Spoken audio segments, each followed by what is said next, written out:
चलिए, तो अभी अपन थोड़ा सा आगे इसको लेकर जाएंगे। Now it is asexual reproduction.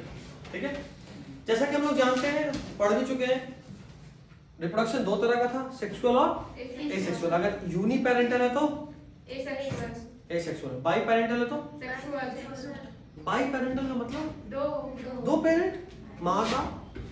Uniparental मतलब एक पेरेंट। चलो एक चीज और बता देते हैं यहाँ पे नया, सेक्सुअल रिप्रोडक्शन भी यूनिपेरेंटल हो सकता है। मतलब एक ही ऑर्गेनिज्म माँ और बाप दोनों हो सकता है। कब? नहीं, देखो अक्सर लोअर ऑर्गेनिज्म में एक ही बॉडी में दोनों सेक्स है, मेल पार्ट भी है और फीमेल सेक्स ऑर्गन भी है। लेकिन ऐसा रेयरली ही, एक एक्सेप्शन को छोड़ के कहीं नहीं होता, जहां पे उसी बॉडी का स्पर्म उसी बॉडी के साथ फ्यूज कर जाए। ये रेयरली ऐसा होता है, उसी बॉडी का स्पर्म उसी बॉडी के साथ एक के साथ फ्यूज कर जाए, ये रेयरली होता है। जैसे मान लो एक बॉडी है अर्थवॉर्म का, उसी अर्थवॉर्म के बॉडी में बनने वाला स्पर्म उसी अर्थवॉर्म की बॉडी में बनने वाले एक के साथ फ्यूज कर जाए, नहीं होगा ऐसा। तो सेक्सुअल रिप्रोडक्शन यूनिपेरेंटल कब होता है? बाइसेक्सुअल फ्लावर का नाम सुना? हिबिस्कस, उसपे स्टेमन भी होता है, उसमें पिस्टिल भी होता है, पॉलन ग्रेन उसी के पिस्टिल पे तो जा ही सकता है ना। Transfer of pollen grain from anther to stigma is called pollination. पढ़े? उसी फ्लावर का पॉलन उसी फ्लावर के स्टेमन पे तो जा ही सकता है। तो दो गैमेट का फ्यूजन हुआ है, दो गैमेट का फ्यूजन हुआ ना, तो सेक्सुअल रिप्रोडक्शन है। लेकिन पेरेंट फ्लावर तो एक ही है, तो sexual reproduction can be uniparental also. Sexual reproduction uniparental भी हो सकता है, चलेगा? चलिए, एनिमल में सिर्फ एक एग्जांपल है, टीनिया। ठीक है, बस टीनिया सोलियर पूरा नाम। अच्छा हाँ, एक और बात जो हम रिकॉर्डिंग बोल दें, हनी बी का साइंटिफिक नेम होता है एपिस, एपिस इंडिका। ठीक है, इंडियन हनी। चलिए एक बार देखते हैं सेक्सुअल रिप्रोडक्शन। सिंगल इंडिविजुअल यानी एक पेरेंट का रोल है। ठीक है, एक पेरेंट का रोल है। अच्छा, जब product of asexual reproduction are called, important है, एसेक्सुअल रिप्रोडक्शन में जैसे मान लो एक ऑर्गेनिज्म था, उसका ही एक उसके बच्चे में कन्वर्ट हो गया, तो क्या कोई दूसरा डीएनए मिला उसमें? नहीं। तो अगर मेरे बॉडी के डीएनए से एग्जैक्टली मेरे डीएनए वाला कोई बच्चा जन्म ले रहा है, तो एग्जैक्टली मेरी तरह ही होगा, उसको बोलते हैं clones are morphologically and genetically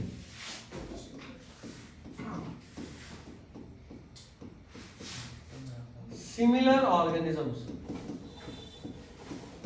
ठीक है, अगर कोई ऑर्गेनिज्म मॉर्फोलॉजी यानी बाहर से दिखने में भी और जेनेटिकली यानी डीएनए वाइज भी एग्जैक्टली सेम, उसको क्या बोलते हैं?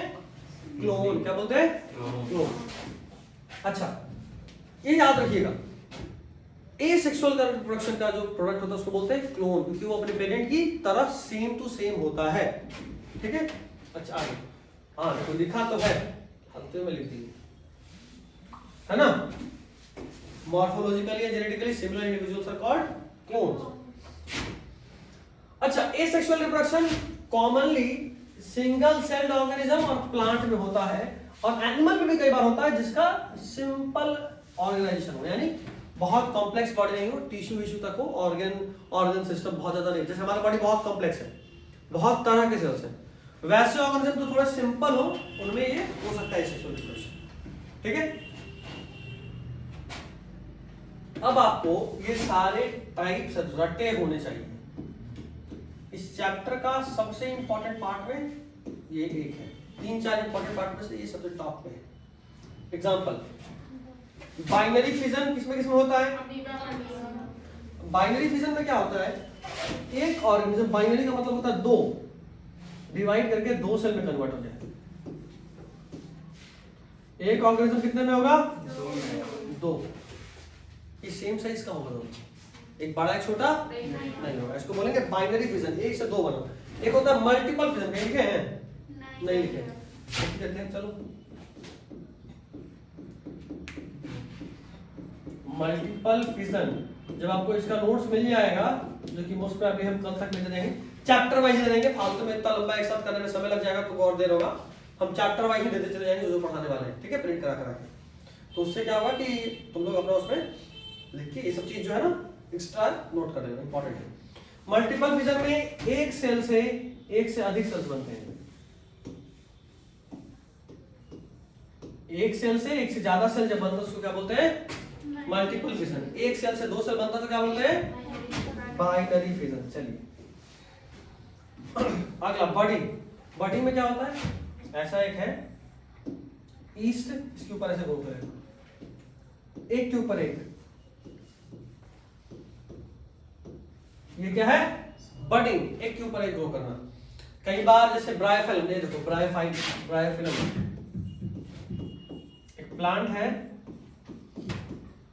इसका नाम है ब्रायोफाइलम। इसके पत्ते के कोना पे देखो, ये पत्ता है, कोना दिख रहा है, यहाँ यहाँ यहाँ देखो कोना पे, इधर भी देखो पूरा है, देख रहे हो? तो जब पत्ते का कोना होता है ना, वहां पे नोड होता है। नोड एक टर्म का यूज करते हैं, नोड। नोड वो एरिया है जहां पे कुछ ऐसे सेल्स होते हैं जो पूरा प्लांट बॉडी को डेवलप करते हैं। नोड उस एरिया का नाम है जहां पे कुछ ऐसे सेल्स होते हैं जो पूरे प्लांट बॉडी को डेवलप कर दें। नोड उस एरिया का नाम है जहां पे कुछ ऐसे सेल्स होते हैं जो पूरे प्लांट बॉडी को डेवलप कर दे। तो इस ब्रायोफिल्म के लीव्स पे, पत्तों पे नोड होता है हर कॉर्नर पे। तो जाहिर सी बात है उन हर नोड से नया प्लांट बॉडी बन सकता है। देखो बन रहा है, इस तरह की चीज को बोलते हैं बडिंग। ये भी एक तरह से बड, नोड के पास है, बडिंग हो रहा है, इसलिए इसको बोलते हैं एडवेंटिशियस बड। एडवेंटिशियस हर जगह उस शब्द के लिए यूज करते हैं ना जो उसके लिए बना तो नहीं लेकिन कर रहा है। जैसे अगर कभी बरगद का पेड़ देखे, देखोगे उसके ब्रांच है, डाली से कुछ जड़ ऐसा नीचे निकलता है, तो जमीन में जाके घुस जाता है, फिर वहीं पे जड़ बना देता है, पिलर, है ना? असल में वो रूट है। क्या है? रूट। लेकिन रूट का जगह क्या वही है, ब्रांच है। रूट कहाँ होता है? नीचे। तो एक ऐसा रूट जो अपने जगह के अलावा कहीं और ब्रांच पे आ गया तो उसको बोलेंगे एडवेंटिशियस रूट। क्या बोलेंगे? Adventitious root. ठीक है, तो वो चीज जो अपने नॉर्मल के अलावा हो उसको एडवेंटिशियस टर्म यूज करते हैं। तो ये जो बर्ड है नॉर्मली यहां नहीं होता लेकिन यहां है, इसलिए क्या बोले? Adventitious bird. ठीक, एडवेंटिशियस शब्द वहीं यूज करेंगे जो जहां नहीं होना चाहिए, नहीं मिलता लेकिन मिल गया। ठीक, जैसे मान लो अभी यहाँ जो प्योर बायोलॉजी वाले को किसी दिन मैथ्स के क्लास में मिल जाए तो उसको बोलेंगे एडवेंटिशियस स्टूडेंट। समझे बात? जहां नहीं होना चाहिए वहां मिल रहे हैं। फ्रैगमेंटेशन, इसमें क्या होता है? ये ऐसा एक सेल है,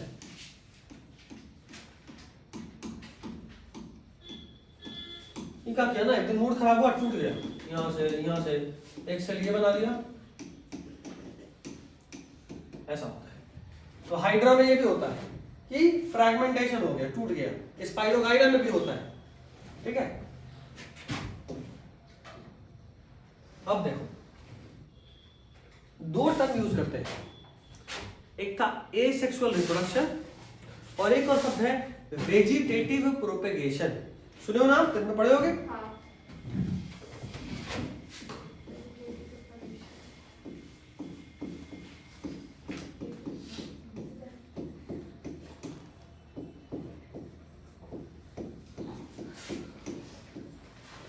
इसका भी कंसेप्ट एकदम सेम ही है। नॉर्मली हम लोग ये पढ़े हैं कि जहां से जो चीज बनना चाहिए वहां पे अगर बन रहा है, जैसे मान लो एसेक्सुअल रिप्रोडक्शन, हम लोग बहुत सारा टाइप पढ़े हैं, स्पेशल स्ट्रक्चर किससे एसेक्सुअल रिप्रोडक्शन होता है, तो नॉर्मल है।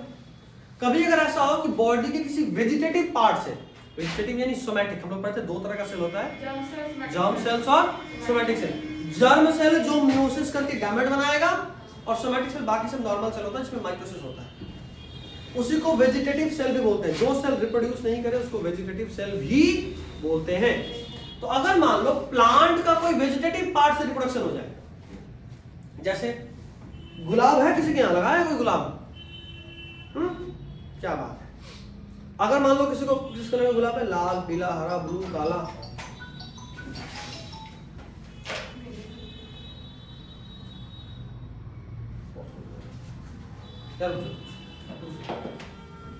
वेजिटेटिव प्रोपेगेशन में नॉर्मली क्या कर रहे होते हैं हम लोग कि जैसे मान लो गुलाब ही लगाना है मेरे को, तो हम क्या करें कि बोले कि भाई मेरे को भी गुलाब लगाने का मन है, एक काम करना, गुलाब का ना डंठल काट के ले आना।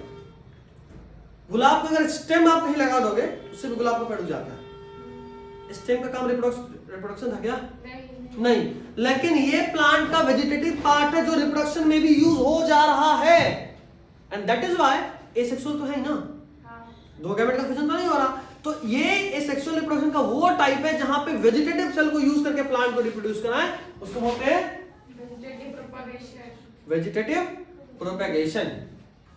अगर प्लांट किसी वेजिटेटिव सेल को यूज करके अपन रिप्रोड्यूस करा रहे हैं the condition is called vegetative propagation.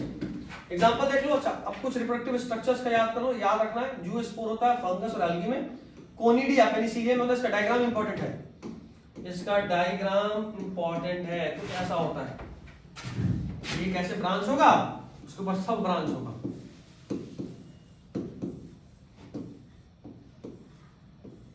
ऐसे, और उसके ऊपर कोनिडिया होगा। सही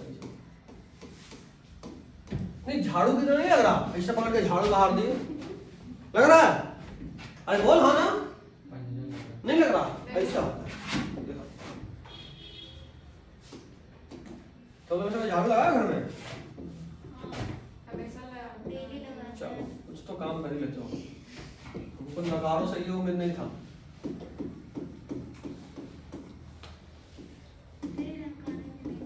अब लग रहा है झाड़ू?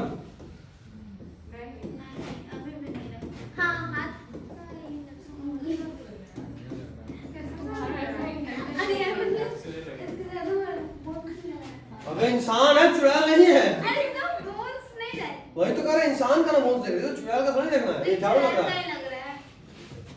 एक और यहाँ बना देते। चलो अब लग रहा है। अबे हम बोल रहे झाड़ू है तो है, मानने को ही तैयार नहीं हो। कौन है ये? Good, Penicillium. नहीं, ये सबका झाड़ू है। पेनिसिलियम नहीं तो कुछ और था। पेनिसिलियम था। हाँ, पेनिसिलियम। पेनिसिलियम का कॉमन नेम है ब्रूम फंजाई, झाड़ू वाला फंगस, इसीलिए बोलते मान झाड़ू है।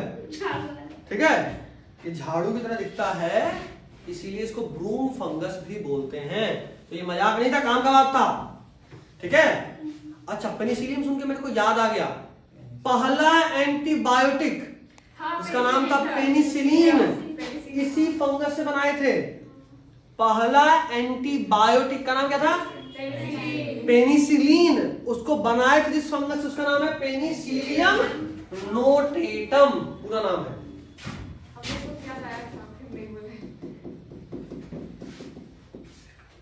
पेनिसिलियम नोटेटम, ये दो जगह यूज होगा। यहां के लिए तो यूज कर लिए, जब पढ़ेंगे ना माइक्रोब्स इन ह्यूमन वेलफेयर वाला चैप्टर, वहां भी ये यूज होगा। ठीक है, चलिए। बर्ड्स, हाइड्रा में अभी देखे भी थे एग्जांपल, नहीं फ्रैगमेंटेशन देख रहे, बर्ड्स भी होता है। गेम्यूल, अच्छा, बर्ड का फॉर्मेशन अगर बॉडी के बाहर हो रहा हो तो उसको बर्ड बोलते हैं, लेकिन अगर बर्ड जो है वो बॉडी के अंदर बन रहा हो उसको बोलते हैं गेम्यूल। ये इंपॉर्टेंट है, गेम्यूल जो है ना, इसको बोलते हैं साइंटिस्ट कौन था? बाद में इंटरनल बडिंग या इंटरनल बर्ड बोलते हैं, तो अच्छा लगेगा। ठीक है, इंटरनल बर्ड किसको बोलते हैं? गेम्यूल को। किसमें देखने को मिलता है? स्पॉन्ज में। ये बहुत इंपॉर्टेंट है, बॉडी के बाहर नॉर्मली बर्ड्स बनता है, यहाँ बर्ड बॉडी के अंदर बन रहा है, that is called internal budding, is called gemmule. एक बुलबिल है, बुलबिल ऑफ अगेव, बुलबुल नहीं है, बुलबिल। और जो बुलबिल है ना, ये है, ये बुलबिल है। किस प्लांट में देखने को मिलता है? अगेव। अच्छा देखो, ये भी यूज ही कर लिए यार, फालतू में इतना बता रहे हैं, सब लिखा हुआ है। ठीक है, प्लांट में वेजिटेटिव प्रोपेगेशन टर्म यूज करते हैं किसके किसके, जैसे रनर है, राइजोम है, sucker, tuber, offset, bulb, all capable of giving new offspring, These are called vegetative propagules. चलो आज यहीं पे क्लास खत्म कर रहे हैं एक होमवर्क के साथ। ये सब का एग्जाम्पल एनसीईआरटी में से देख के आपको लिखना है, ठीक है? एनसीईआरटी में दिया होगा क्या? इन सब नाम है, इनका एग्जाम्पल एनसीईआरटी में दिया, बस ये रटना है। समझा सकते हैं, ये 11th में पढ़ना था मॉर्फोलॉजी में, डिटेल में था, लेकिन अभी हम उसमें क्यों घुसे भाई? क्रैश कोर्स है एक तो, और दूसरा कि काम भी नहीं है, काम हो तो बताते हैं, इसलिए सिर्फ एग्जाम्पल रट लो काफी है। और एग्जाम्पल भी एक्स्ट्रा रटवा रहे हैं क्योंकि एनसीईआरटी में दिया है, 11th में ही दिया, लेकिन दिया है, और ये भी एनसीईआरटी में दिया है, ये तो 12th में भी, और कुछ कुछ एग्जाम्पल भी 12th में। तो एनसीईआरटी 11th वाले क्या बोलते, कुछ कुछ एग्जाम्पल भी 12th में, इसलिए ठीक है। तो this is all for today. अगले क्लास में अपन वाटर हाइजीन से स्टार्ट करेंगे, ठीक है? चलिए, this is all, thank you, tata bye bye, पढ़ते रहिए।